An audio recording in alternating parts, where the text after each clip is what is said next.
السلام عليكم ورحمة الله وبركاته.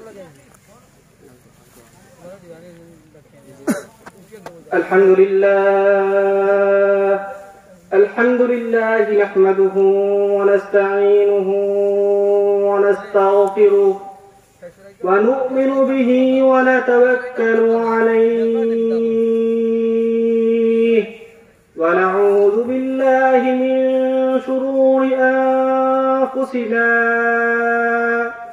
من يهده الله فلا مضل له ومن يضلله فلا هادي له ونشهد أن لا إله إلا الله وحده لا شريك له ونشهد أن سيدنا وسندنا وحبيبنا ومولانا محمدا عبده ورسوله أرسله بالحق بشيرا ونذيرا وداعيا إلى الله بإذنه وسراجا منيرا. أما بعد فقد قال الله تبارك وتعالى في قرآنه المجيد وفي فرقانه الحميد.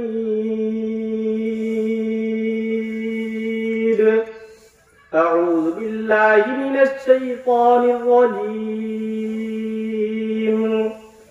بسم الله الرحمن الرحيم.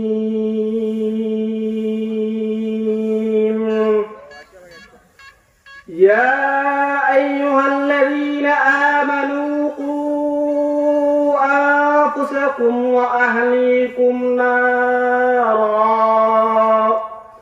وقودها الناس والحجارة.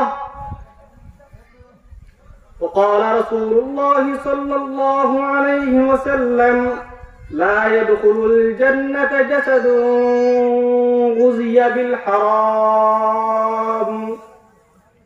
আজকে ঐতিহ্যবাহী জামিয়া ইসলামিয়া মদিনাতুল উলুম কালিয়ারগাঁও টাইটেল মাদ্রাসার বার্ষিক ইসলামী মহাসম্মেলনের সম্মানিত সভাপতি, ওলামায়ে কেরাম, এলাকার মুরব্বিয়ান আজম ও যুবক ভাইয়েরা এবং পর্দার আড়ালের মা ও বোনেরা, আমরা প্রথমে ওই মহান রব্বুল আলামিনের নিকট শুকরিয়া জ্ঞাপন করি যে মহান রব্বুল আলামিন আমাদেরকে এই অত্র এলাকায় দাওয়া হাদিস পর্যন্ত একটি দ্বীনি প্রতিষ্ঠান দান করেছেন এবং এই দ্বীনি প্রতিষ্ঠানের আজকে বার্ষিক ইসলামী মহাসম্মেলন এবং এই সম্মেলনে আমরা আজকে দ্বীনি কথাবার্তা শুনবো ইনশাআল্লাহ।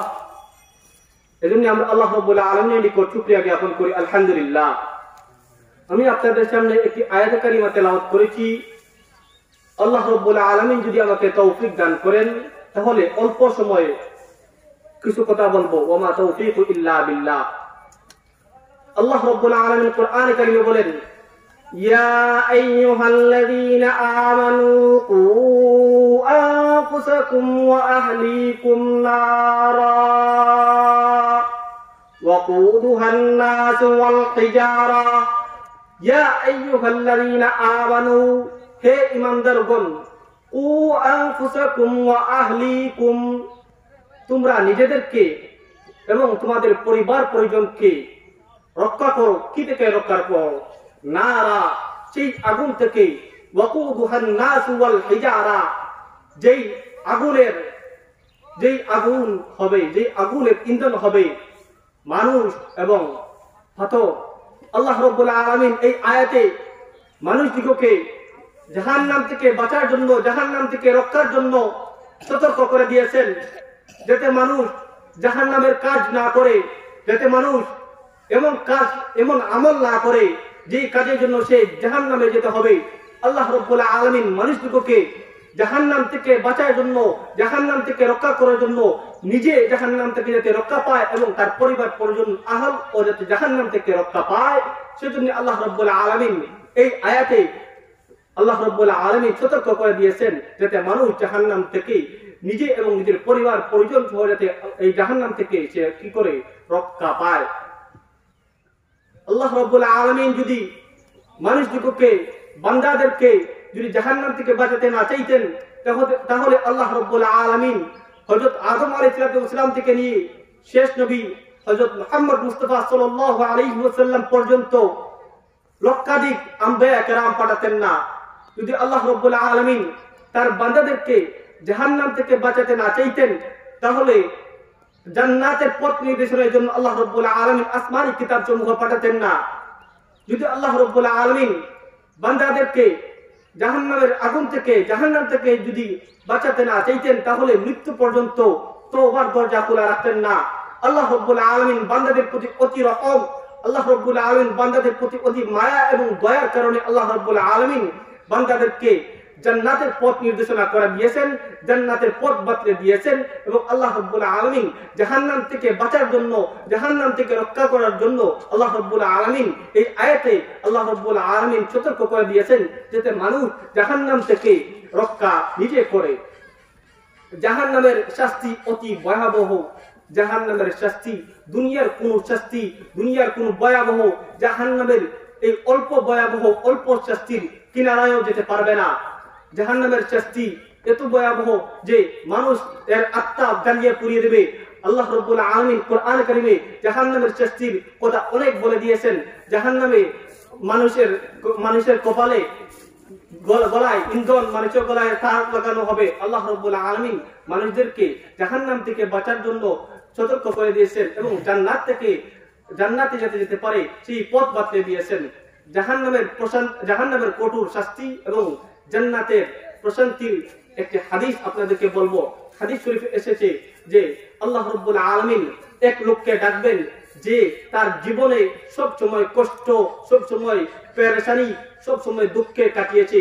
সেই ব্যক্তিকে আল্লাহ রাব্বুল আলামিন জিজ্ঞেস করবেন তোমার জীবন কেমন কেটেছে? তখন ওই ব্যক্তি বলবে হে আল্লাহ রাব্বুল আলামিন, আপনি তো জানেন যে আমার জীবন কত দুঃখ, কত কষ্ট, কত পেরেশানিতে কাটিয়েছে। আমি কখনো আনন্দ দেখি নাই, আমি কখনো সুখ দেখি নাই। তখন আল্লাহ রাব্বুল আলামিন ফেরেশতাদেরকে বলবেন যে এই লোকটাকে জান্নাতের পাশ দিয়ে ঘুরিয়ে নিয়ে এসো। এরপর ফেরেশতা এই লোকটিকে জান্নাতের পাশ দিয়ে নিয়ে যাবেন এবং জান্নাতের হালকা বাতাস তার গায়ে লাগবে। এরপর সে বলবে যে আমি কখনো দুঃখতে ছিলাম না, আমি কখনো কষ্টতে ছিলাম না, আমি কখনো পেরেশানিতে ছিলাম না। সে এত আনন্দ হবে, সে এই জান্নাতের অল্প বাতাসের কারণে, তার গায়ে লাগার কারণে সে জীবনের যত কষ্ট, যত দুঃখ ছিল সব কষ্ট, দুঃখ, পেরেশানি ভুলে যাবে এই জান্নাতের অল্প বাতাসের কারণে। জান্নাতের এই হলো জান্নাতের প্রশান্তি। অপর এক ব্যক্তিকে আল্লাহ রাব্বুল আলামিন ডাক দিয়ে বলবেন ওই লোকটি যে দুনিয়াতে অনেক শান্তিতে ছিল, অনেক আনন্দে ছিল, ওই ব্যক্তিকে বলবেন তোমার জীবন কেমন কেটেছে?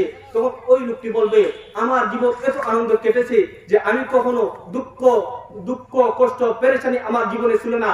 তখন ওই ব্যক্তিকে ফেরেশতাদেরকে বলবেন যে ওই ব্যক্তিকে যাতে জাহান্নামের কিনারায় পাঠানো হয়, ওই ব্যক্তিকে জাহান্নামের পাশ দিয়ে নেওয়া হবে এবং জাহান্নামের হালকা বাতাস তার গায়ে লাগানো হবে।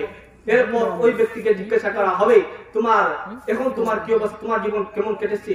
তখন ওই লোকটি বলবে যে আমার জীবন পুরোটা জীবন কষ্টে কেটেছে, পুরোটা জীবন দুঃখ কেটেছে। এই জাহান্নামের অল্প বাতাসের অল্প এই কষ্টের বাতাস পেয়ে সে সারাটা জীবনের আনন্দ বলে যাবে। আল্লাহ রাব্বুল আলামিন মানুষ দিগকে জাহান্নাম থেকে রক্ষার জন্য পথ বাতলে দিয়েছেন যাতে মানুষ জাহান্নাম থেকে রক্ষা পায় এবং জান্নাতের পথ আল্লাহ রাব্বুল আলামিন বলে দিয়েছেন। এজন্য আমরা জান্নাতের পথে ধরবো, আমরা এমন আমল করব যাতে আমরা জান্নাতে যেতে পারি। আল্লাহ রাব্বুল আলামিন যাতে আমাদেরকে জান্নাত দান করেন। আর আমরা এমন কাজ করব না, এমন আমল করব না যে আমলের কারণে আমরা জাহান্নামে যেতে হবে, যে আমলের কারণে আমরা জাহান্নামের আগুনে পুড়তে হবে। এজন্য আল্লাহ রাব্বুল আলামিনের হুকুম আমরা পুরোপুরিভাবে মানব। আল্লাহ রাব্বুল আলামিন আমাদেরকে তৌফিক দান করুন, জাহান্নাম থেকে আমাদেরকে রক্ষা করুন এবং জান্নাতে যেতে পারি সেই অনুযায়ী আমাদেরকে আমল করার তৌফিক দান করুন। আমিন। ওয়া আখিরু দাওয়ানা আলহামদুলিল্লাহি রাব্বিল আলামিন। আসসালামু আলাইকুম ওয়া রাহমাতুল্লাহি ওয়া বারাকাতুহু।